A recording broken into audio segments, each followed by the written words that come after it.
اللہ کا کلام پڑھایا رسول نے، اصحاب باصفا کو لکھایا رسول نے۔ نحمدہ ونصلی علی رسولہ الکریم، اما بعد، بسم اللہ الرحمن الرحیم۔ اللہم صلی علی محمد وعلی آل محمد وبارک وسلم۔ رب اشرح لی صدری ویسر لی امری واحلل عقدۃ من لسانی یفقہوا قولی واجعل لی وزیرا من اہلی، آمین یا رب العالمین۔ ناظرین کرام، السلام علیکم ورحمۃ اللہ وبرکاتہ۔ امید آپ خیر عافیت سے ہوں گے، اور ہماری دعا ہے کہ آپ جہاں کہیں بھی ہوں، اللہ تعالیٰ آپ سب کو اور ہم سب کو اپنے حفظ و امان میں رکھے، عافیت اور سلامتی سے نوازے۔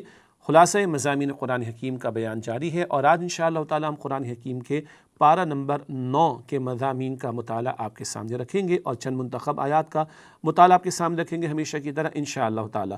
قرآن حکیم کا 9واں پارہ سورۃ الاعراف کی آیت نمبر 88 سے لے کر سورۃ الانفال کی آیت نمبر 40 تک کی آیات پر مشتمل ہے۔ گویا سورۃ الاعراف کی تکمیل اور سورہ انفال کا آغاز ہوتا ہے پارہ نمبر 9 میں۔ سورۃ الاعراف کا مطالعہ ہم نے پچھلی نشست میں شروع کیا تھا۔ آئیے اس کے مضامین کو مختصر انداز میں چند نقطوں کی صورت میں دہراتے ہیں۔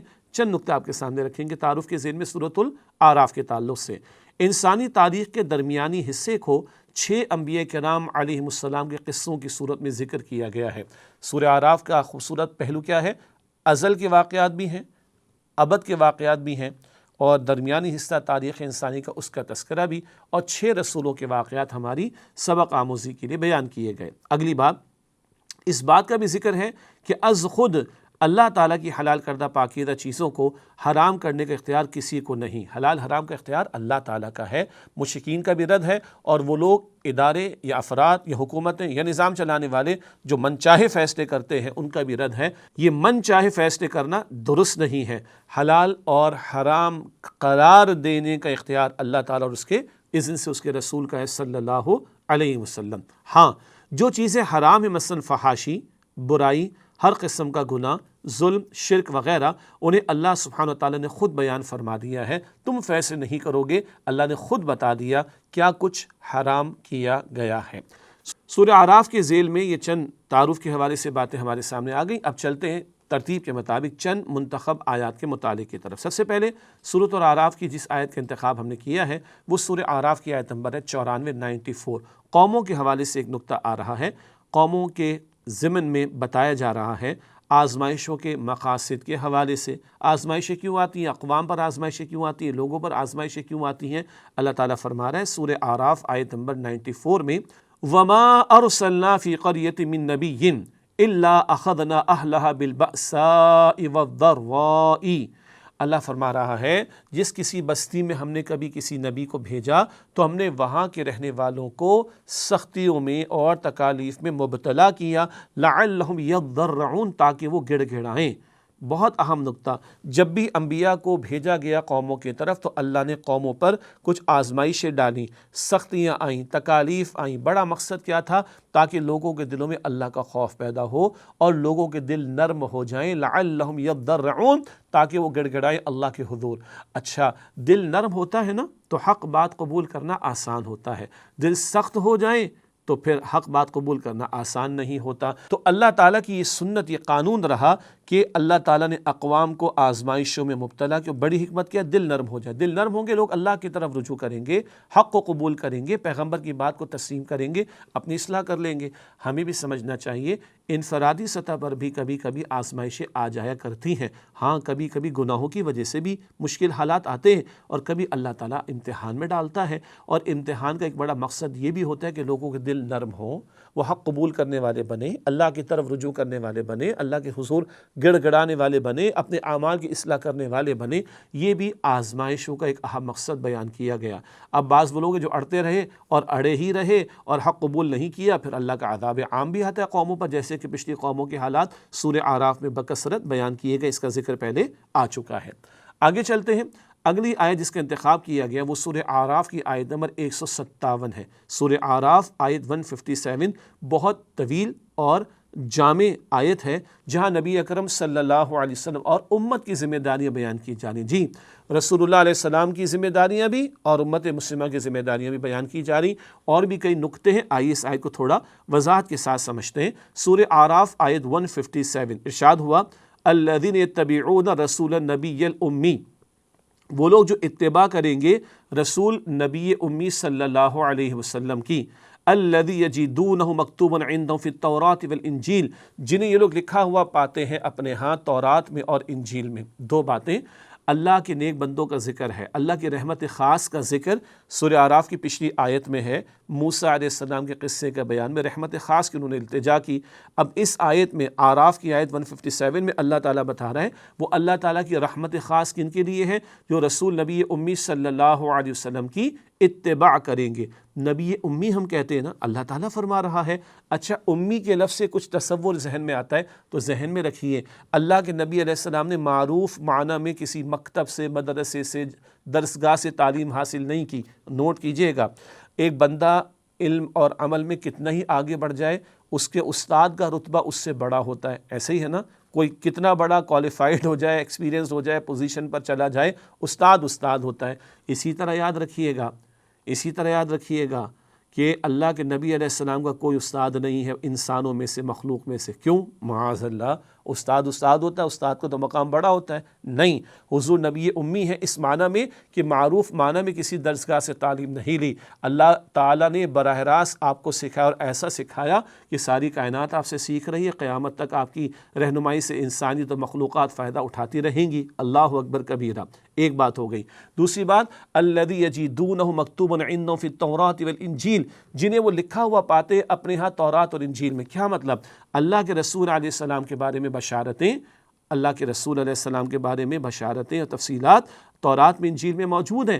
آج بھی اس دور میں، جس دور میں ہم جی رہے، تورات اور انجیل میں بہت ساری تبدیلیاں ہو گئیں، اس سب کے باوجود وہ نشانیاں موجود ہیں، وہ علامات موجود ہیں، وہ بشارتیں موجود ہیں کہ جن کا مصداق خود نبی صلی اللہ علیہ وسلم کی اپنی ذات بابرکات ہے۔ آگے فرمائے اس آیت میں، یأمرہم بالمعروف وینہاہم عن المنکر، اللہ کے نبی علیہ السلام ان کو معروف کا حکم دیتے ہیں اور منکر سے روکتے ہیں۔ کچھ یاد آیا؟ یہی امت کی ذمہ داری ہے نا۔ سورہ آل عمران کی آیت نمبر 110 میں ہم نے پڑھا، اور بار بار اس کا حوالہ بھی ہم دے رہے ہیں کہ کنتم خیر امت اخرجت للناس تأمرون بالمعروف وتنہون عن المنکر، تم بہترین امت ہو جنہیں انسانوں کے لیے برپا کیا گیا، تم نیکی کا حکم دو گے، تم بدی سے روکو گے۔ یہ کام پہلے حضور کا تھا صلی اللہ علیہ وسلم، نیکی کا حکم دینا، بدی سے روکنا۔ اب آپ کی ختم نبوت کے بعد یہ ذمہ داری امت مسلمہ کے کاندھوں پر ہے۔ آگے چلتے ہیں، وَيُحِلُّ لَهُمُ الطَّيِّبَاتِ وَيُحَرِّمُ عَلَيْهِمُ الْخَبَائِثَ، اور اللہ کے رسول علیہ السلام ان کے لیے پاکیزہ چیزوں کو حلال قرار دیتے ہیں اور ناپاک چیزوں کو حرام قرار دیتے ہیں۔ یاد آیا؟ بار بار پچھلی نشست میں بھی ذکر تھا، حلال اور حرام کا اختیار اللہ کا ہے، اور اللہ کے حکم سے رسول اللہ کے علیہ السلام، یہ آیت بتا رہی ہے کہ حضور پاکیزہ چیزوں کو حلال قرار دیتے ہیں اور ناپاک چیزوں کو حرام قرار دیتے ہیں، اور حضور اللہ کے حکم سے ارشاد فرماتے ہیں صلی اللہ علیہ وسلم۔ چنانچہ سورہ نجم کی آیت نمبر 3 اور 4، سورہ نجم کی آیت نمبر 3 اور 4 میں اللہ فرماتا ہے کہ ما ینطق عن الہوی ان ہوا الا وحی یوحی، نبی علیہ السلام اپنی خواہش سے کچھ ارشاد نہیں فرماتے، جو کچھ ارشاد فرماتے وہ اللہ تعالیٰ کی وحی کے مطابق۔ تو اللہ کے اذن سے حضور بھی حلال حرام کا فیصلہ فرماتے۔ آج امت کیا کرے گی؟ امت کے پاس تو تعلیم موجود ہے، دین مکمل ہو گیا، اب دین سیکھ کر عمل کرنا، حرام سے اپنے آپ کو بچانا، حلال سے استفادہ کرنا، یہ امت کی ذمہ داری، اور اسی کی تعلیم انسانیت کو دینی، اور لوگوں کو حرام سے بچانے کی تعلیم دے کر حرام سے بچانے کی فکر کرنا، یہ امت کی ذمہ داری۔ آگے فرمایا، وَيَدَعُ عَنْهُمْ إِسْرَهُمْ الْأَغْلَالَ الَّتِي كَانَتْ عَلَيْهِمْ، اور نبی صلی اللہ علیہ وسلم ان کے سروں پر پڑے ہوئے بوجھ اور ان کی گردنوں میں پڑے ہوئے طوقوں سے ان کو نجات دلاتے ہیں۔ سر کے بوجھ اور گردنوں کے طوق سے ان کو نجات دلاتے کون؟ نبی اکرم صلی اللہ علیہ وسلم۔ شرک کے عقائد ہوں، کفریہ عقائد ہوں، ظالمانہ نظام ہو، بندے بندوں کے غلام بن جائیں، بندے بندوں پر حاکم بن جائیں، یہ جبر، یہ ظلم، اس ظلم اور جبر سے نجات دلائی نبی اکرم صلی اللہ علیہ وسلم نے۔ آج ظلم کے خاتمے کی کوشش کرنا، عدل کے نفاذ کی جد و جہد کرنا، اللہ کی زمین پر ظلم کے خاتمے کی کوشش اور یہاں عدل کا نفاذ، اور بندوں کو بندوں کی غلامی سے نکال کر بندوں کے رب کی غلامی میں لانے کی جد و جہد کرنا، یہ امت مسلمہ کی ذمہ داری۔ سورۃ النساء میں، سورۃ المائدہ میں ہم نے سمجھا نا، عدل کی گواہی دینا، عدل کے لیے کھڑا ہونا، عدل کو قائم کرنے کی جد و جہد کرنا، یہ امت مسلمہ کی ذمہ داری۔ اگلے الفاظ میں 4 باتیں آ رہی ہیں کیسے ہمارا تعلق حضور سے مضبوط ہونا چاہیے صلی اللہ علیہ وسلم۔ فرمایا جا رہا ہے، فَالَّذِينَ آمَنُوا بِهِ، پس وہ لوگ جو ایمان لائے نبی اکرم صلی اللہ علیہ وسلم پر، وعزروہ اور جنہوں نے نبی اکرم علیہ السلام کی تعظیم اور توقیر کی، ونصروہ اور جنہوں نے نبی کریم صلی اللہ علیہ وسلم کی مدد کی ان کے مشن میں، واتبعوا النور الذی انزل معہ اور اس نور یعنی قرآن کی انہوں نے اتباع کی جو نبی اکرم علیہ السلام کے ساتھ نازل کیا گیا، اولئک هم المفلحون یہی لوگ فلاح پانے والے ہیں، یہی لوگ کامیاب ہونے والے ہیں۔ اللہ تعالی ہمیں ان میں شامل فرمائے۔ 4 باتیں آئیں، نبی علیہ السلام پر ایمان، نمبر 2 آپ علیہ السلام کی تعظیم اور توقیر اور احترام، نبی علیہ السلام کی نصرت یعنی آپ کے مشن میں شریک ہونا، اور قرآن پاک کی اتباع کرنا۔ ہمارے استاد ڈاکٹر اسرار احمد صاحب رحمۃ اللہ علیہ کا بڑا معروف کتابچہ ہے نبی کریم صلی اللہ علیہ وسلم سے ہمارے تعلق کی بنیادیں، اردو میں بھی انگریزی میں بھی ترجمہ موجود ہے۔ آیت کے اس حصے پر انہوں نے کلام کیا۔ 4 باتیں، اللہ کے رسول علیہ السلام پر ایمان زبان سے کافی نہیں، دل سے بھی ہونا چاہیے، زبان سے بھی ضروری، اور والتصدیق بالقلب بھی لازم۔ جب دل میں ایمان ہوگا تو حضور سے محبت بھی ہوگی۔ تو پھر اگلی بات ہے حضور کا ادب اور احترام۔ حضور کا ادب اور احترام سورہ حجرات کی آیت نمبر 2 میں آتا ہے، اگر تمہاری آواز نبی علیہ السلام کی آواز سے بلند ہو گئی نا تو ساری نیکیاں برباد ہو جائیں گی۔ احساس دلایا جا رہا ہے ادب اور احترام کے حوالے سے سورہ حجرات کی آیت نمبر 2 میں۔ یہاں اس آیت میں بتایا گیا نبی اکرم علیہ السلام کا ادب اور احترام کرنا، ان کی تعظیم کرنا، اور نمبر 3 ان کی نصرت کرنا۔ نصرت سے مراد اللہ کے نبی علیہ السلام کے مشن میں شریک ہونا۔ اللہ کے رسول علیہ السلام کا مشن سورہ توبہ کی آیت نمبر 33 میں ہم پڑھیں گے، لِيُظْهِرَهُ عَلَى الدِّينِ كُلِّهِ، اللہ کی زمین پر اللہ کے دین کو غالب کرنے کی جد و جہد کرنا۔ یہ ہے اللہ کے رسول کی نصرت، دعوت دین کا کام، نفاذ دین کی جد و جہد کا کام۔ ختم نبوت کے بعد یہ کس کی ذمہ داری ہے؟ یہ میری اور آپ کی ذمہ داری ہے۔ وقت فرصت ہے کہاں؟ کام ابھی باقی ہے، نور توحید کا اتمام ابھی باقی ہے، اور یہ ذمہ داری ہماری ہے۔ اور 4تھی بات، نور قرآن کی پیروی کرنا۔ حضور علیہ السلام نے حجۃ الوداع کے موقع پر یہ بھی ارشاد فرمایا، میں چلا جاؤں گا تو قرآن تمہیں دے جاؤں گا، قرآن کریم کو تھامے رہو گے، نہ کبھی ہلاک ہوگے نہ کبھی گمراہ ہوگے۔ اور قرآن کو تھامنے سے مراد ہم نے سورہ آل عمران آیت نمبر 103 میں سمجھا تھا نا، اللہ کی رسی کو تھامنا۔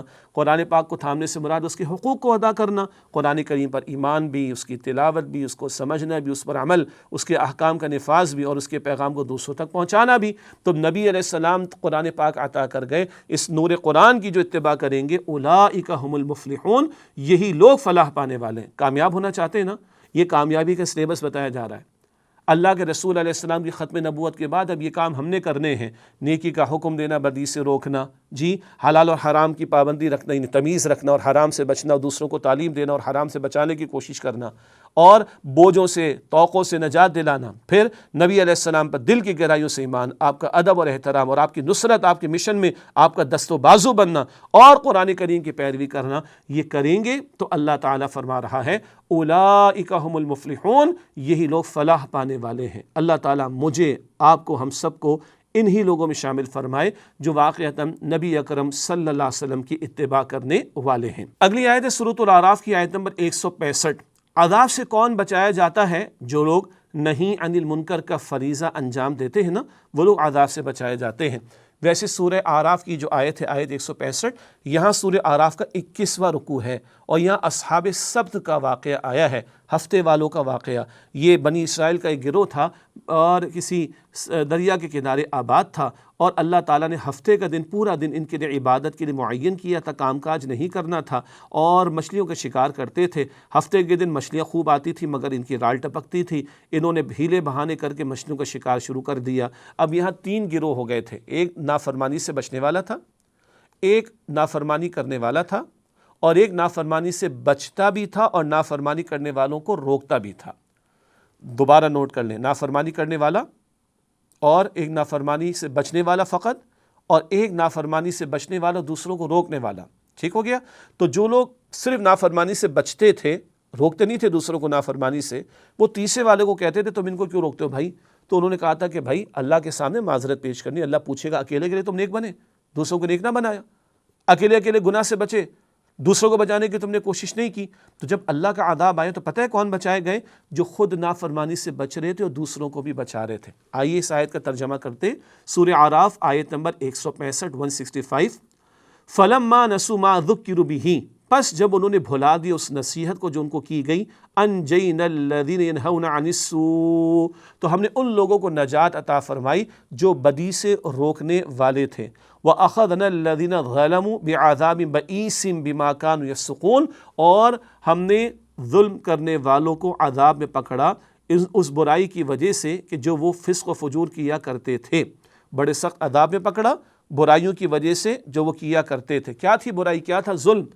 بدی سے بچ رہے ہیں، بدی کرنے والوں کو روک نہیں رہے ہیں، نہیں عن المنکر کا فریضہ انجام نہیں دے رہے ہیں۔ اکیلے نیک بننا کافی نہیں ہے، تو قرآن پاک بتا رہا ہے کن کو بچایا گیا؟ ینہون عن السوء، جو بدی سے روکنے والے تھے۔ آج امر بالمعروف اور نہی عن المنکر کا فریضہ کس نے انجام دینا ہے؟ نبی اکرم صلی اللہ علیہ وسلم کی امت نے۔ نیکی کا حکم دینا اور بدی سے روکنا، یہ فریضہ کس نے انجام دینا ہے؟ میں نے اور آپ نے انجام دینا ہے، اور اللہ کے عذاب اس کی پکڑ سے بچنے کے لیے فریضہ انجام دینا ضروری ہے۔ ہم نے سورہ مائدہ کی آیت نمبر 105 کی روشنی میں ایک حدیث آپ کے سامنے پیش کی تھی، جو حضرت ابوبکر صدیق رضی اللہ تعالیٰ نے ممبر پر لوگوں کو سنائی کہ رسول اکرم صلی اللہ علیہ وسلم نے فرمایا تم لازماً نیکی کا حکم دو گے اور تم لازماً بدی سے روکو گے، اگر تم نے فریضہ انجام نہ دیا تو اندیشہ ہے کہ تم پر اللہ کا عذاب آئے گا، اور تم دعائیں کرو گے تمہاری دعائیں قبول نہیں ہوں گی۔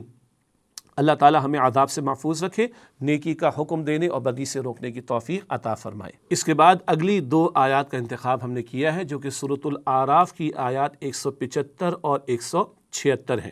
دنیا پرست انسان کا کردار بیان ہو رہا ہے، ایسا انسان کہ جس کے پاس اللہ تعالیٰ کی وحی کی تعلیم پہنچی مگر وہ دنیا کی محبت میں ڈوبا، اور پھر اللہ کی وحی کی تعلیم اور ہدایت کی تعلیم سے دور ہو گیا، شیطان اس کے پیچھے لگ گیا اور یہ پستی کا شکار ہو گیا۔ اور ایسے شخص کے بارے میں آگے کتے کی مثال بیان ہو رہی۔ عجیب بات ہے، یہ 2 آیات ہیں، اور سورہ اعراف کی آیت نمبر 175 اور 176 ارشاد ہو رہا ہے اس مقام پر، وَاتْلُ عَلَيْهِمْ نَبَأَ الَّذِي آتَيْنَاهُ آیَاتِنَا، اور اے نبی صلی اللہ علیہ وسلم ان لوگوں کو اس شخص کا حال پڑھ کر سنائیے جسے ہم نے اپنی آیات عطا فرمائی۔ مراد اللہ تعالیٰ کی وحی اور ہدایت کی تعلیم اس شخص تک پہنچی تھی۔ فَانْسَلَخَ مِنْهَا، پس یہ ان آیات سے دور نکل بھاگا، فَأَتْبَعَهُ الشَّيْطَانُ، پس شیطان اس کے پیچھے لگ گیا، فَكَانَ مِنَ الْغَاوِينَ، پس وہ گمراہ لوگوں میں سے ہو گیا۔ کب شیطان پیچھے لگا؟ جب یہ خود اللہ تعالیٰ کی آیات اور ہدایت کی تعلیم سے نکل بھاگا تو شیطان پیچھے لگا۔ نوٹ کیجئے گا، جو رحمان کی یاد اور ذکر سے ہٹے شیطان اس کے پیچھے لگتا ہے۔ یہ بات سورہ زخرف کی آیت نمبر 36 میں ہے۔ سورہ زخرف آیت 36 میں کہ وَمَن يَعْشُ عَن ذِكْرِ الرَّحْمَنِ نُقَيِّضْ لَهُ الشَّيْطَانًا فَهُوَ لَهُ قَرِينٌ، جو رحمان کی یاد سے ہٹتا ہے اس کے پیچھے شیطان مسلط ہم کر دیتے ہیں اور شیطان اس کا دوست بن جاتا ہے۔ اللہ ہمیں محفوظ رکھے۔ آگے اس شخص کا مزید ذکر ہے، وَلَوْ شِئْنَا لَرَفَعْنَاهُ بِهَا، اور اللہ فرما رہے اگر ہم چاہتے تو ان آیات الہی کے علم کے ذریعے اس کو بلندی عطا کرتے، بلند مقام عطا کرتے۔ وَلَوْ شِئْنَا لَرَفَعْنَاهُ بِهَا، اور اگر ہم چاہتے تو ان آیات کے علم کے ذریعے اس کو بلند مقام عطا کرتے، وَلَكِنَّهُ أَخْلَدَ إِلَى الْأَرْضِ، لیکن وہ تو زمین ہی کی طرف مائل ہو گیا، یعنی پستی کی طرف مائل ہو گیا۔ مفسرین نے لکھا کہ دنیا کی محبت میں ڈوبا، اور بعض نے یہ بھی لکھا کسی عورت کی زلفوں کا اسیر ہو کر اس کے پیچھے لگا اور علم ہدایت سے دور نکل بھاگا۔ آگے فرمایا وَاتَّبَعَ هَوَاهُ، اور اس نے اپنی خواہش نفس کی پیروی کی، رب چاہی نہیں من چاہی زندگی بسر کی، رب کی بات نہ مانی نفس کی بات مانی۔ فَمَثَلُهُ كَمَثَلِ الْكَلْبِ، پس اس کی مثال تو کتے کی مثال کی طرح ہے۔ اللہ اکبر۔ إِن تَحْمِلْ عَلَيْهِ يَلْحَثْ أَوْ تَتْرُكْهُ يَلْحَثْ، اگر تم اس پر سختی کرو یعنی اس کتے پر تب بھی وہ ہانپتا رہتا ہے، اور اگر اسے چھوڑ دو تب بھی ہانپتا رہتا ہے۔ مراد کیا ہے؟ اس پہ کوئی سختی کرو تب بھی زبان لٹکتی ہے، ہانپتا رہتا ہے، ویسے چھوڑے رکھو تب بھی زبان لٹکتی رہتی ہے۔ ہر حال میں کتے کی زبان لٹکتی رہتی ہے اور زبان ٹپکتی رہتی ہے۔ یہ حرص، طمع اور لالچ کی مثال ہے، اور یہ کتے کی مثال کس کے لیے دی جا رہی ہے؟ ایسے شخص کے لیے ہدایت کے علم کو اس نے فراموش کیا اور نفس کی خواہشات کی پیروی میں لگا، دنیا کی محبت میں ڈوبا، تو اللہ تعالیٰ نے اس کو اس کے حوالے کر دیا، گویا شیطان پیچھے لگا، یہ گمراہ ہوا، اور اس کی مثال کتے کی مثال۔ آگے سنیے، ذَلِكَ مَثَلُ الْقَوْمِ الَّذِينَ كَذَّبُوا بِآيَاتِنَا، یہ مثال ان لوگوں کی جنہوں نے ہماری آیات کو جھٹلایا۔ یہ کتے والی مثال، سخت بات ہے، اللہ فرما رہے ہیں، لیکن قرآن پاک میں ایک شخص نہیں پوری قوم کی مثال ہے۔ کون؟ جنہوں نے اللہ کی آیات کو جھٹلایا ہو۔ فَقُصُصِ الْقَصَصَ لَعَلَّهُمْ يَتَفَكَّرُونَ، بس آپ یہ قصہ، یہ واقعہ بیان کیجئے تاکہ یہ غور و فکر کریں۔ اللہ ہم سب کی حفاظت فرمائے۔ یہ پوری قوم کی بھی مثال ہوتی جو اللہ کی آیات کو جھٹلا دے۔ اچھا یاد رکھیے گا، ایک جھٹلانا زبان سے ہوتا ہے، ایک جھٹلانا عمل سے ہوتا ہے۔ ایک عقیدے کا کفر اور جھٹلانا ہوتا ہے، ایک عمل کا کفر اور جھٹلانا ہوتا ہے۔ یہ تو ان لوگوں کا ذکر بھی آ گیا کہ جنہوں نے عقیدے کے طور پر بھی جھٹلانے کی روش اختیار کی، لیکن یاد رکھیے گا قرآن پاک میں گدھے کی مثال بھی آئی ہے۔ جی ہاں، سورۃ الجمعہ میں یہود کے لیے کتاب یعنی تورات کو فراموش کر دینے پر گدھے کی مثال بھی اللہ نے دی، اور یہود تورات کو اللہ کا کلام مانتے تھے، عمل نہیں کرتے تھے، پس پشت ڈالتے تھے، فراموش کرتے تھے، آیات میں تبدیلی کرتے تھے، دنیا کی محبت میں ڈوبتے تھے۔ تو یہی ذکر ہمارے سامنے رہے۔ آج اللہ کا کلام ہمارے پاس ہے، دنیا کی محبت میں ڈوب کر دنیا کے چند ٹکوں کی خاطر اللہ کی کتاب کو فراموش تو نہیں کرتے، دنیا کی محبت میں ڈوب کر اللہ کے احکامات کو توڑتے تو نہیں ہیں۔ آج کتنے لوگ ہیں ہم میں سے جنہوں نے قرآن پاک کا ترجمہ اپنی زندگی میں ایک مرتبہ بھی مکمل اپنی زبان میں پڑھا ہو؟ بہت بڑا سوالیہ نشان ہے، غور کرنا چاہیے۔ اللہ ہماری کوتاہیوں کو معاف فرمائے۔ قرآن پاک کی تلاوت، اس کو سمجھنے، اس کے احکام پر عمل کرنے، ان کے نفاذ کی توفیق عطا فرمائے۔ الحمدللہ سورہ اعراف کی بھی منتخب چند آیات کا مطالعہ ہم نے آپ کے سامنے رکھا، تو حاصل کلام آپ کے سامنے رکھتے ہیں چند منتخب آیات جن میں چند اہم نقطے ہمارے سامنے آئے، وہی ایک حاصل کلام کے طور پر آپ کے سامنے رکھ رہے ہیں۔ پہلا نقطہ اس حوالے سے، اللہ تعالیٰ کی طرف سے لوگوں کو سختیوں اور آزمائشوں میں اس لیے بھی مبتلا کیا جاتا ہے تاکہ وہ اللہ تعالیٰ کی طرف رجوع کریں۔ سختی کی ایک حکمت کیا ہے؟ نرمی پیدا ہو دل میں، بندہ اللہ کی طرف رجوع کرے۔ دوسری بات، نبی کریم صلی اللہ علیہ وسلم پر ایمان، آپ صلی اللہ علیہ وسلم کی عزت اور تعظیم، آپ صلی اللہ علیہ وسلم کے دین کے مشن میں مدد اور قرآن حکیم کی اتباع وہ بنیادیں ہیں جن پر آپ صلی اللہ علیہ وآلہ وسلم سے ہمارا تعلق قائم ہوتا ہے۔ سچا تعلق حضور سے کب قائم ہوگا؟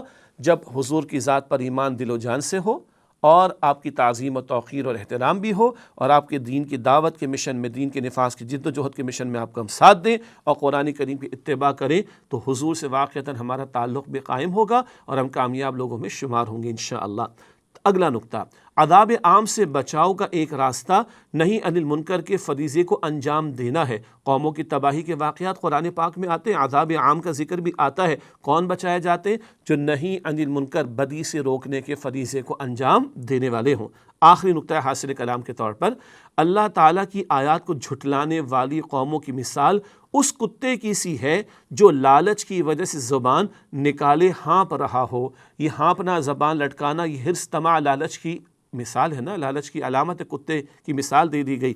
اللہ ہمیں دنیا کی محبت سے، طمع سے، لالچ سے، حرص سے بچائے اور اللہ کے کلام کو تھامنے، اس کے تقاضوں پر عمل کرنے کی توفیق عطا فرمائے۔ ناظرین کرام، الحمدللہ قرآن حکیم کے 90 پارے کا ہم مطالعہ کر رہے ہیں اور سورۃ الاعراف کی چند منتخب آیات کا مطالعہ آپ کے ہمارے سامنے۔ ایک وقفہ لیتے ہیں، اس کے بعد انشاءاللہ سورہ انفال کا مطالعہ شروع کریں گے۔ ملاقات ہوتی ہے اس وقفے کے بعد۔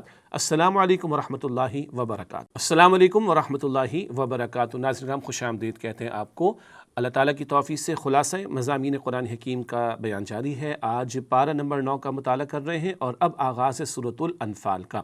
اس پارے میں، 90 پارے میں سورۃ الانفال کی 40 آیات شامل ہیں۔ آئیے سب سے پہلے سورۃ الانفال کا تعارف آپ کے سامنے رکھتے ہیں۔ تعارف کے حوالے سے چند مختصر نقطے ہیں سورہ انفال کے ضمن میں۔ مدنی صورت ہے، اس بات کو ذہن میں رکھیے گا۔ اس سے پہلے سورہ انعام اور سورہ اعراف کا ہم نے مطالعہ کیا، وہ دونوں طویل مکی صورتیں تھیں۔ اب ایک مدنی صورت آ رہی ہے سورۃ الانفال۔ تعارف کے حوالے سے چند باتیں ہیں۔ پہلا نقطہ، جہاد و قتال فی سبیل اللہ کے آداب، ترغیب و فضائل کا بیان، نیز احکام صلح و قتال کی وضاحت کی گئی ہے۔ مدنی دور میں قتال کا میدان، قتال کا آغاز ہوا، قتال کا میدان کھولا، تلوار سے ٹکرائی ہے۔ بہرحال آداب جہاد فی سبیل اللہ کے، ترغیب، فضائل کا تذکرہ بھی، اور صلح اور قتال کے بارے میں وضاحتیں عطا کی گئیں۔ اگلا نقطہ، مال غنیمت کی تقسیم اور جہاد کے بارے میں بہت سارے احکامات بیان ہوئے۔ بدر کا ذکر ابھی آ رہا ہے، اگلے نقطے میں غنیمت کا معاملہ پیش آیا، یعنی مال غنیمت کا معاملہ اور مسئلہ پیش ہی آیا پہلی مرتبہ غزوہ بدر کے موقع پر، تو اس کی تقسیم کیسے ہوگی، اور جہاد کے بارے میں، قتال فی سبیل اللہ کے بارے میں بہت ساری ہدایات عطا کی گئیں۔ غزوہ بدر کے موقع پر کافروں کی شکست اور ان کے مقابلے میں مسلمانوں کی کامیابی کا تذکرہ ہے۔ اس دن کو یوم الفرقان کہا گیا اس صورت میں، یعنی حق اور باطل میں فرق کر دینے والا دن۔ غزوہ بدر کفار کی بدترین شکست اور مسلمانوں کو عظیم الشان فتح اللہ سبحانہ وتعالیٰ کی طرف سے عطا ہوئی۔ مسلمانوں کو تقوی، اطاعت حق، ذکر الہی اور اللہ تعالیٰ پر توکل کی تعلیم دی گئی ہے۔ ہاں، ہتھیار بھی تیار ہوں گے، گھوڑے بھی تیار رکھے جائیں گے، یہ سارا ساز و سامان تو ہے، لیکن تقوی، حق کی اطاعت، ذکر الہی، اللہ پر توکل، یہ اہم ترین سہارا ہے ایمان والوں کے لیے۔ اس کا بھی زور دیا گیا عمل کرنے کے اعتبار سے۔ سچے اہل ایمان کی صفات بیان کی گئیں اور اللہ تعالیٰ کی طرف سے عنایات کے وعدے کا ذکر ہے، یعنی سچے ایمان والے بنو، اللہ اور اس کے رسول کی فرما برداری کرنے والے بنو تو اللہ تعالیٰ کی عنایات کا نزول تم پر ہوگا، میدان قتال بھی سجے گا تو اللہ تعالیٰ کی مدد تمہارے شامل حال ہوگی۔ چند اور نقطۂ تعارف کے حوالے سے، غزوہ بدر میں فرشتوں کے نزول کے ذریعے اللہ تعالیٰ کی غیبی تائید و نصرت کا تذکرہ کیا گیا ہے۔ فرشتے نازل ہوئے بدر کے موقع پر اللہ تعالیٰ کے حکم سے، اور یوں اللہ تعالیٰ نے اہل ایمان کی تائید اور نصرت غیبی طور پر فرمائی۔ بار بار اللہ تعالیٰ اور رسول اللہ صلی اللہ علیہ وآلہ وسلم کی اطاعت و فرما برداری کا حکم دیا گیا۔ بہت اہم بات ہے، غزوہ بدر پر تبصرہ ہے، تفصیلی ہدایات ہیں، جہاد و قتال فی سبیل اللہ کے حوالے سے ہدایات ہیں، لیکن بار بار اللہ اور اللہ کے رسول کی اطاعت پر زور ہے۔ کیوں؟ اللہ کا وعدہ نصرت کا کن کے لیے؟ فرما برداروں کے لیے۔ باغیوں، سرکشوں، نافرمانوں سے اللہ کا نصرت کا وعدہ نہیں ہے۔ آخری بات ہے تعارف کے ذیل میں، اہل مکہ اور آل فرعون کے کردار میں یکسانیت اور ان کے انجام سے خبردار کیا گیا ہے۔ کبھی موسیٰ علیہ السلام کے مقابلے میں فرعون اور آل فرعون کھڑے ہوئے، کیا انجام ہوا ہم اور آپ جانتے ہیں، وہ مکی صورتوں میں بیان ہوتا ہے۔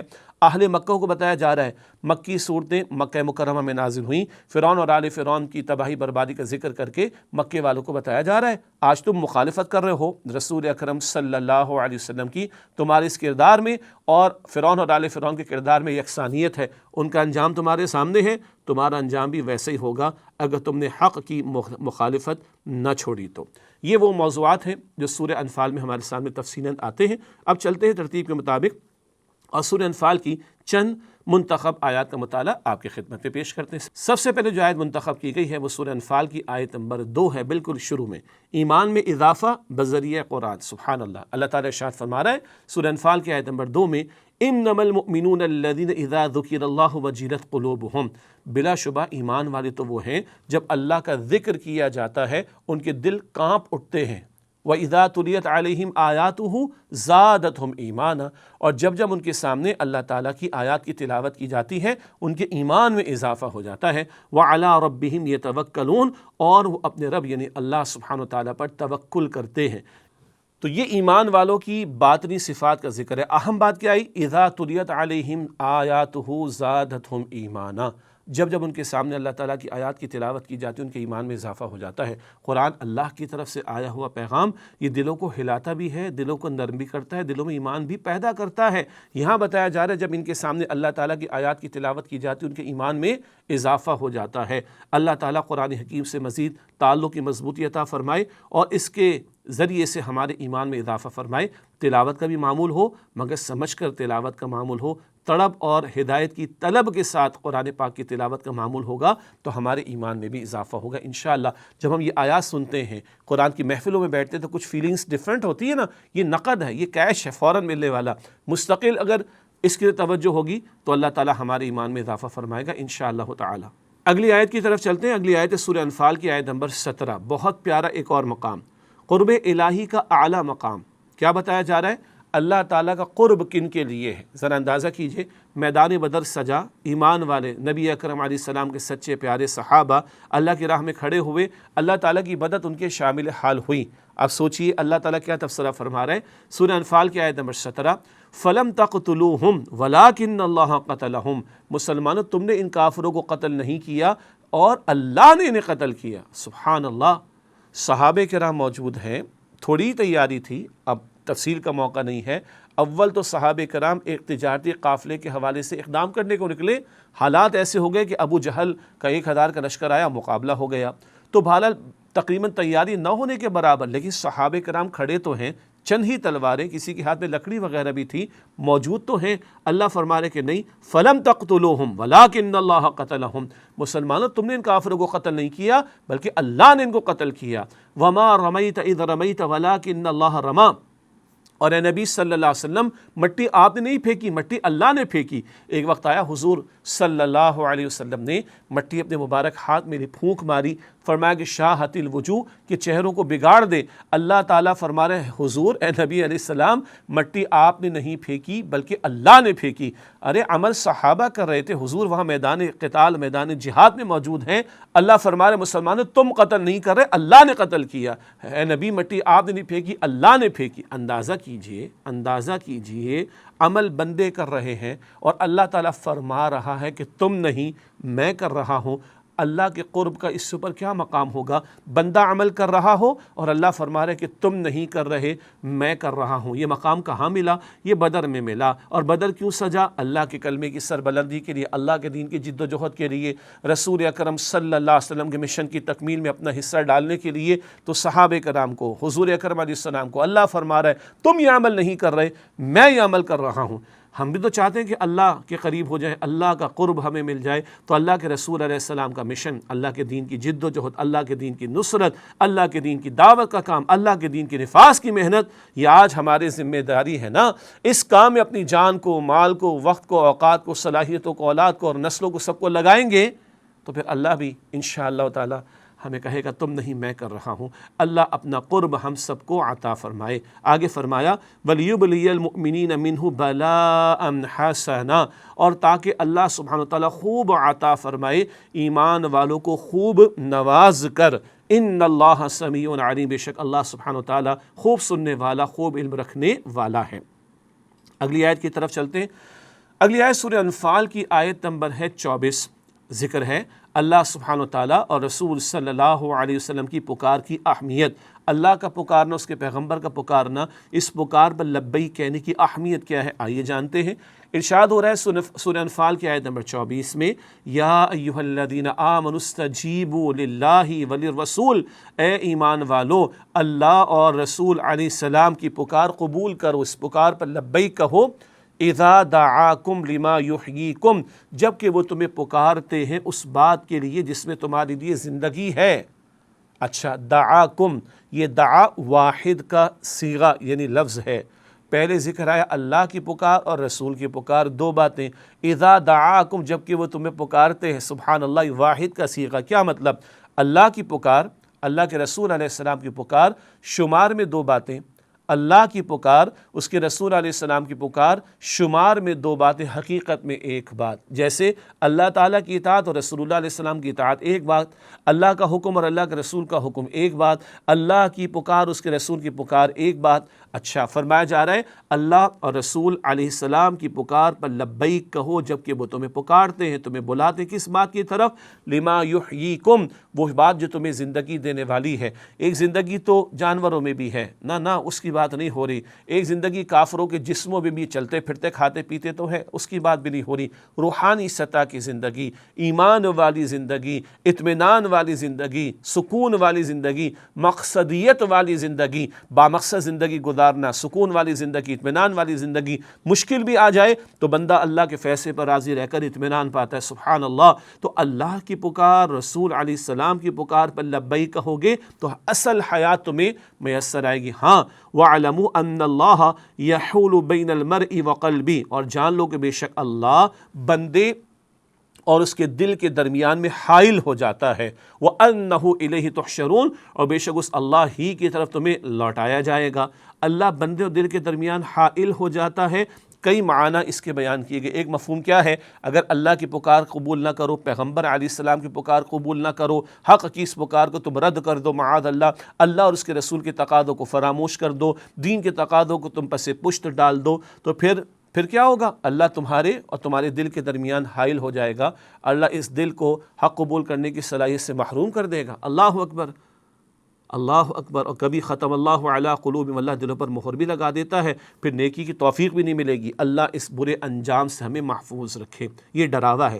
ایک اور پہلو بھی بعض مفسرین نے بیان کیا، اللہ اور اللہ کے رسول کی پکار پر لبیک کہو تو اللہ بندے اس کے دل کے درمیان حائل ہو جائے گا. اب یہ حائل ہونا کیا ہے؟ شیطان کے وسوسے، نفس کی شرارتیں، خارج سے اثرات آتے ہیں، بندہ حق سے دور ہوتا ہے، نہیں، اللہ رکاوٹ ڈال دے گا. شیطان کے حملوں میں، نفس کی شرارتوں میں، شیطان کی پارٹی کے لوگوں کی شرارتوں میں اللہ رکاوٹ ڈال کر تمہاری حفاظت فرما لے گا. تم طے کرو کہ اللہ اور اس کے رسول کی پکار پر تمہیں لبیک کہنا ہے. اور ہاں، سب نے بالآخر اللہ کے سامنے پیش ہونا ہے. اللہ تعالی ہم سب کے حساب کو آسان فرمائے.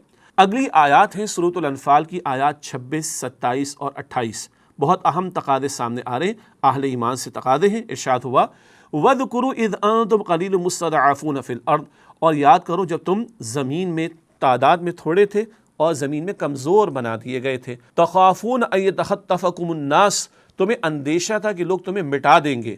فَآوَاكُمْ وَأَيَّدَكُمْ بِنَصْرِهِ، بس اللہ تعالیٰ نے تمہیں ٹھکانہ عطا فرمایا اور اپنی نصرت سے تمہیں تائید عطا فرمائی. وَرَزَقَكُمْ مِنَ الطَّيِّبَاتِ لَعَلَّكُمْ تَشْكُرُونَ، اور اللہ تعالیٰ نے تمہیں پاکیزہ رزق میں سے عطا فرمایا تاکہ تم شکر ادا کرو. پس منظر کیا ہے؟ صحابہ کرام رضی اللہ عنہم اجمعین مکہ مکرمہ سے ہجرت فرما کر مدینہ شریف تشریف لے آئے تھے. مکہ مکرمہ میں کیا تھا؟ تعداد کم تھی، کمزور بنا دیے گئے تھے، ظلم و ستم کا نشانہ بنایا جا رہا تھا. اللہ تعالیٰ نے ہجرت کا حکم عطا کر دیا. ہجرت مدینہ کا معاملہ پیش آ گیا. مدینہ شریف میں اللہ نے انصاری مدینہ جیسے پیارے ساتھی عطا فرما دیے، ٹھکانہ عطا فرما دیے، تائید عطا فرما دی، نصرت عطا فرما دی، پاکیزہ رزق عطا فرما دی. اللہ تعالیٰ نے نعمت عطا فرما دی. فرمایا جا رہا ہے تاکہ تم شکر ادا کرو. یہ صحابہ کرام کا ذکر ہو رہا ہے. ذہن میں رکھیے گا، یہ بات آگے ہم دہرائیں گے انشاءاللہ. یا ایھا الذین آمنوا، اے وہ لوگوں جو ایمان لائے ہو، لا تخونوا اللہ والرسول، اللہ تعالیٰ اور رسول علیہ السلام کی خیانت نہ کرو. وتخونوا اماناتکم وانتم تعلمون، اور جانتے بوجھتے آپس میں ایک دوسرے کے معاملات میں خیانت نہ کرو. واعلموا انما اموالکم واولادکم فتنہ، اور جان لو کہ بے شک تمہارے مال اور تمہاری اولاد فتنہ یعنی آزمائش کا ذریعہ ہیں. وان اللہ عندہ اجر عظیم، اور بے شک اللہ تعالیٰ کے پاس تو اجر عظیم ہے. تو صحابہ کرام نے تو اللہ تعالیٰ کے دین کے تقاضے انہی کو ترجیح دی. مال اولاد دنیا کی محبت میں نہیں ڈوبے، شکر گزار بنے. کچھ ہمارے لیے ہے اس میں. ہمارے استاد ڈاکٹر اسرار صاحب رحمۃ اللہ علیہ یہ فرماتے تھے کہ قرآن پاک کو اس نگاہ سے بھی دیکھو کہ ہمارے لیے رہنمائی ہے نا. سورہ انبیاء آیت نمبر 10 فی ذکرکم، اللہ تعالیٰ نے کلام جو نازل کیا اس میں تمہارا ذکر موجود ہے. تو سورہ انفال کی آیت نمبر 26 میں کیا ہے؟ صحابہ کا ذکر مکہ مکرمہ کے تعلق سے. پاکستان کے قیام کے موقع کے حالات کو ذہن میں رکھیں. ہندوستان جب مشترکہ تھا، پاکستان کے قیام کا موقع مسلمانوں کی تعداد ہندوؤں کے مقابلے میں کم تھی، کمزور بنا دیے گئے تھے. ایک طرف انگریز کی جو ہے حکمرانی تھی، دوسری طرف ہندوؤں کی کثرت کا پریشر تھا. اللہ تعالیٰ نے ٹھکانہ دیا، اللہ تعالیٰ نے نصرت فرمائی، اللہ تعالیٰ نے نعمتیں عطا کی. کیا کرنے کے لیے؟ شکر ادا کرنے کے لیے. پھر کیا کہا گیا؟ اللہ اور رسول کے ساتھ خیانت نہ کرنا. پاکستان ہم نے اسلام کے نام پڑھ لیا. پاکستان کا مطلب کیا؟ لا الہ الا اللہ. ہم نے کہہ دیا آبجیکٹو ریزولوشن میں حاکمیت اللہ کی ہوگی، کتاب و سنت کی بالادستی ہوگی. آج ہم کیا کر رہے ہیں؟ اللہ کے دین کے ساتھ خیانت، اللہ کی کتاب اور احکامات کے ساتھ خیانت کا معاملہ، آپس میں خیانت کے معاملات کر رہے ہیں کہ نہیں کر رہے؟ بتایا گیا دیکھو تمہارے مال اور اولاد فتنہ آزمائش کا ذریعہ. کبھی مال کی محبت میں ڈوب کر بندہ حلال حرام کی تمیز کو بھلا دیتا ہے، کبھی اولاد کی جائز ناجائز پورا کرنے کے چکر میں اللہ کے احکامات کو توڑ دیتا ہے. آج ہو رہا ہے کہ نہیں ہو رہا؟ تو ہمیں بتایا جا رہا ہے اللہ اور رسول کے ساتھ خیانت نہ کرنا، آپس میں ایک دوسرے کے معاملات اور امانتوں میں خیانت نہ کرنا. اور دیکھو مال اور اولاد کی محبت میں ڈوب کر اللہ کے دین کے تقاضوں کو فراموش نہ کر دینا.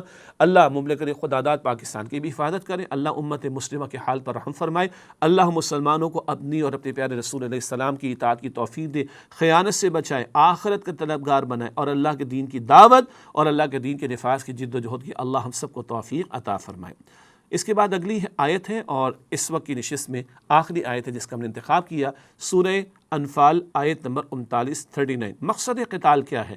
جنگ کی اجازت اور جنگ کا حکم قرآن پاک میں ہے، مقصد کے ساتھ. جنگ محض برائے جنگ نہیں ہے. آئیے پڑھتے ہیں سورہ انفال آیت نمبر 39. وَقَاتِلُوهُمْ حَتَّى لَا تَكُونَ فِتْنَةٌ، اور ان کے خلاف جنگ کرو یہاں تک کہ فتنہ باقی نہ رہے.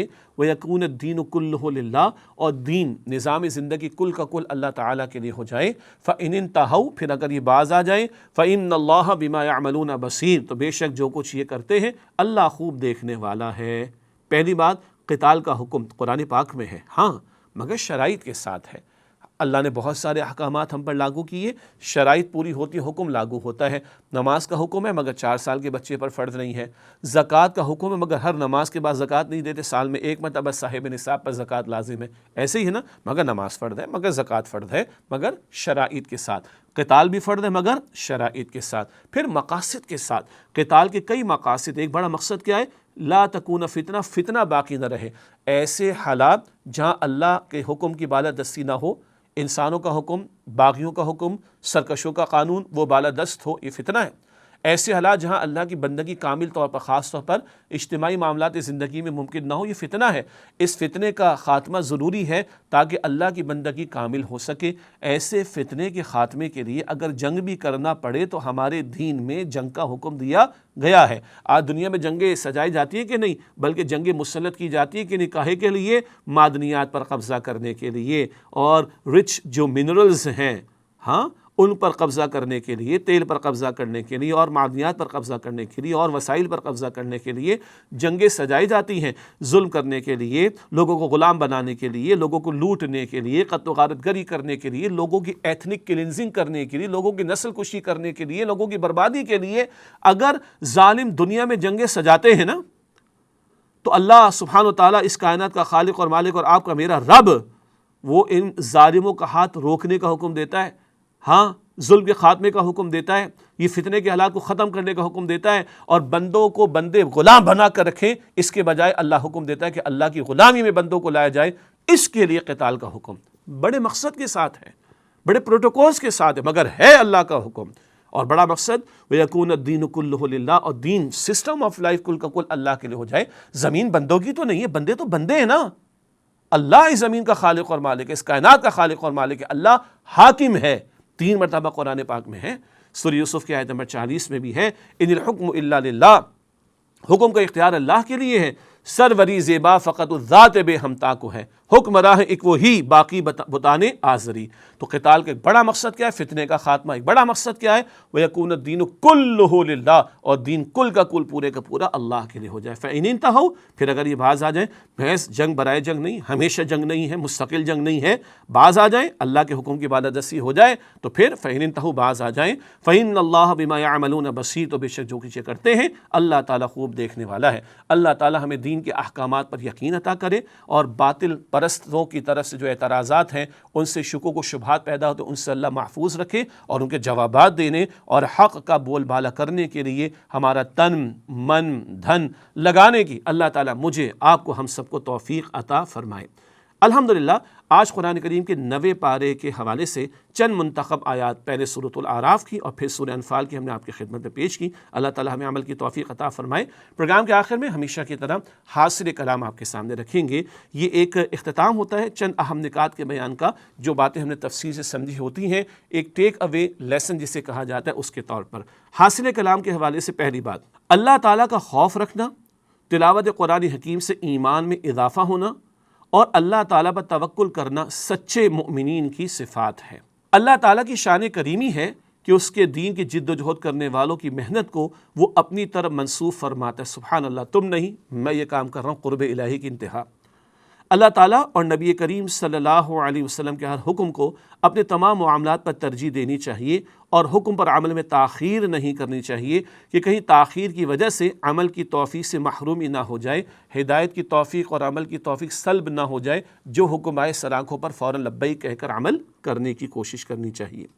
اگلا نقطہ حاصل کلام کے حوالے سے، مال اور اولاد کی محبت میں حد سے بڑھ جانا فتنے کا باعث ہے، جس کی وجہ سے بندہ اللہ تعالیٰ اور اس کے رسول صلی اللہ علیہ وسلم کے احکامات کی خلاف ورزی پر آمادہ ہو جاتا ہے۔ لہذا ہمیں اس محبت کو اللہ تعالیٰ اور اس کے رسول صلی اللہ علیہ وسلم کے حکم کے تابع کرنا چاہیے۔ باقی محبت بجا ٹاپ پر محبت ہوگی اللہ اور اللہ کے رسول کی، اور باقی سب اللہ اور اللہ کے رسول کے حکم کے تابع رہے گا۔ اللہ ہمیں توفیق دے۔ آخری بات، دین اسلام میں جہاد و قتال کا ایک اہم مقصد فتنے کا خاتمہ اور اللہ تعالیٰ کی زمین پر اس کے دین کا غلبہ بھی ہے۔ اللہ تعالیٰ ان مقاصد کو سامنے رکھتے ہوئے دین کے تقاضوں پر عمل کی مجھے آپ کو ہم سب کو توفیق عطا فرمائے۔ حسب معمول پروگرام کے آخر میں ایک حدیث مبارک آپ کے سامنے پیش کرتے ہیں۔ فرمان نبوی صلی اللہ علیہ وسلم، رسول اللہ صلی اللہ علیہ وسلم نے فرمایا، من قال بہ صدقہ، جس نے قرآن کریم کے مطابق بات کہی اس نے سچ کہا۔ یہ جامع ترمذی شریف کی روایت ہے۔ جو اللہ کے کلام کے مطابق گفتگو کرے گا وہ سچ کہے گا۔ کیوں؟ اللہ تعالیٰ 2 مرتبہ اپنے بارے میں فرماتا ہے، سورہ نساء میں ہے، وَمَنْ أَصْدَقُ مِنَ اللَّهِ حَدِيثًا وَمَنْ أَصْدَقُ مِنَ اللَّهِ قِيلًا۔ اللہ سے بڑھ کر کس کی بات سچی ہوگی؟ اللہ سے بڑھ کر قول کے اعتبار سے کون سچا ہوگا؟ تو حضور فرما رہے علیہ السلام، جس نے قرآن کریم کے مطابق بات کہی اس نے سچ کہا۔ اللہ تعالیٰ ہمیں توفیق دے کہ ہم زیادہ سے زیادہ ہماری گفتگو میں قرآن پاک کا حوالہ دیں، قرآن پاک کا ذکر کریں، تاکہ ہم بھی سچے لوگوں میں شمار ہوں۔ اسی کے ساتھ اجازت چاہتے ہیں اس دعا کے ساتھ کہ اللہ تعالیٰ میری، آپ کی، ہم سب کی، ہمارے گھر والوں کی اور تمام مسلمانوں کی مغفرت فرمائے، آمین یا رب العالمین۔ وآخر دعوانا ان الحمد للہ رب العالمین، والسلام علیکم ورحمۃ اللہ وبرکاتہ۔ اللہ کا کلام پڑھایا رسول نے، اصحاب با صفا کو لکھایا رسول نے۔